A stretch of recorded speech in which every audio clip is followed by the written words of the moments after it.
টাকা জীবনের খুব মূল্যবান একটা জিনিস, যা থাকলে সবাই পরিচয় দেয়, না থাকলে আপনজনও মুখ ফিরিয়ে নেয়।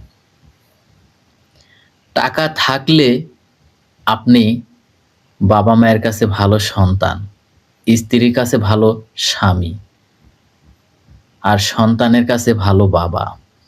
টাকা থাকলে কেবল শরী-শ্বশুরের কাছে আপনি ভালো জামাই। টাকা থাকলে শালী-শালার কাছে ভালো দুলাভাই। টাকা থাকলে আপনি সমাজে যোগ্য ব্যক্তি। টাকা থাকলেই কেবল বন্ধু-বান্ধব আপনার পরিচয় দিবে। না থাকলে সবাই মুখ ফিরিয়ে নিবে। তাই টাকার মূল্য বুঝুন। কে যেন বলেছিল, মানি ইজ সেকেন্ড গড।